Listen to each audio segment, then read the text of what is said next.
Hey everyone, and welcome back to the channel. Today, we're diving into a true diamond of chess history, a game that proves even when the odds are stacked against you, pure genius can prevail. We're looking at a brilliant miniature played by the legendary German master, Siegbert Tarrasch, who is playing the white pieces, against his opponent, Romberg, who is playing black.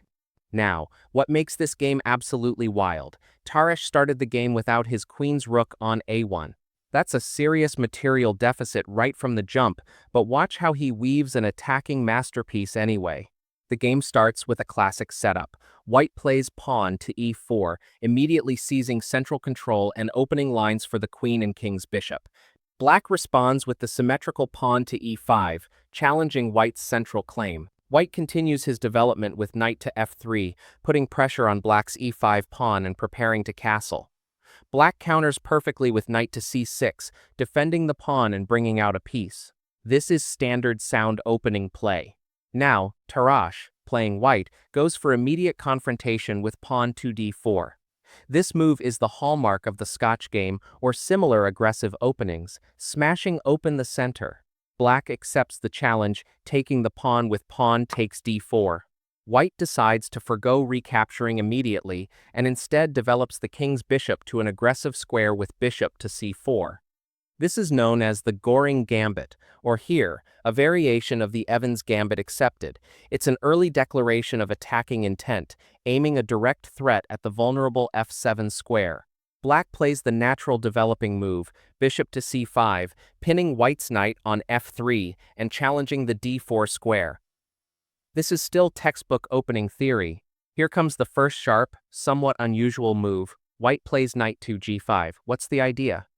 Tarrasch is ratcheting up the pressure on f7, which is now attacked 3 times, by the bishop on c4, the knight on g5, and the queen, which can be brought into the action quickly. Black sees this threat and plays the only logical prophylactic move, knight to h6. This defends f7 and, importantly, prepares to get that king to safety. Tarrasch, ignoring Black's defense for a moment, launches his queen into the attack with queen to h5. This is a sledgehammer blow. The threat of checkmate on f7 is now back, and Black's knight on h6 is pinned. Black must now find an answer, and he plays castle kingside to get the king to safety. A necessary move, but now things are about to get wild in the center. White is down a whole rook, remember, so Tarrasch has to push the attack relentlessly. He plays pawn to f4, reinforcing the e4 pawn and planning a potential f5 break, further opening the kingside. Black plays queen to e8, defending the h5 pawn and preparing a potential counterattack. White castle kingside. Now, Black initiates a central counterattack with pawn to d3 check. An excellent move. It forces White's king to safety and opens up the c2 pawn for capture, which attacks the remaining white rook. White plays king to h1, moving off the exposed diagonal. Tarrasch is accepting the material loss in exchange for time and better attacking position. Black captures the pawn on c2.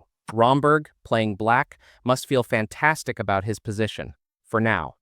Tarrasch, however, ignores the material deficit and continues his plan, playing knight to c3, developing his last minor piece and supporting the center.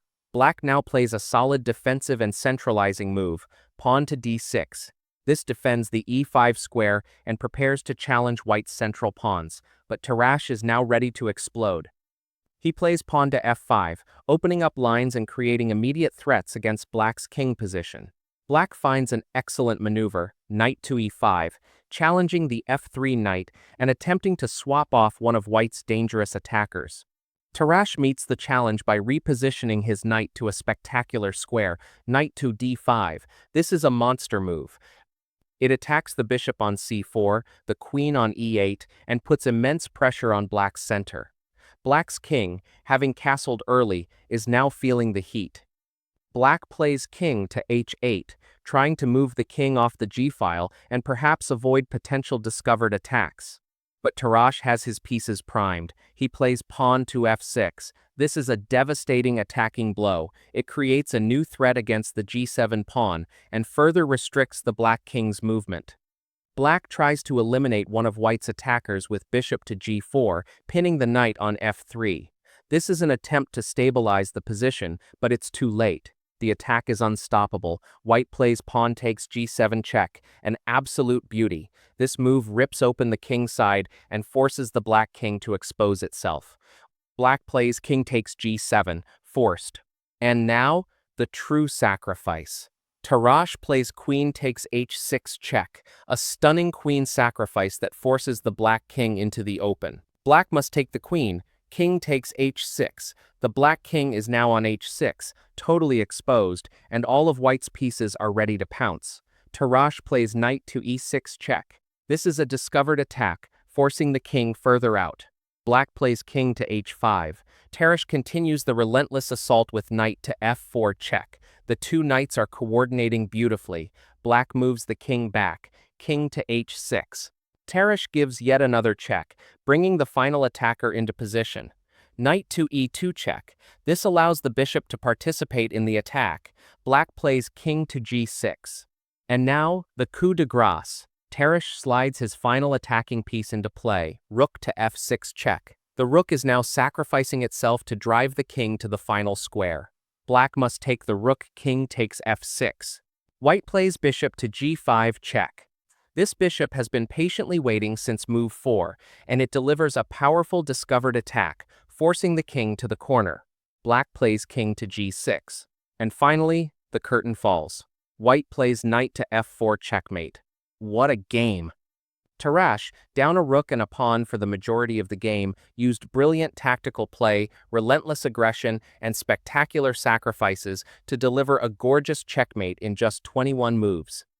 This is a perfect example of why positional advantage and a well-coordinated attack can overcome any material deficit.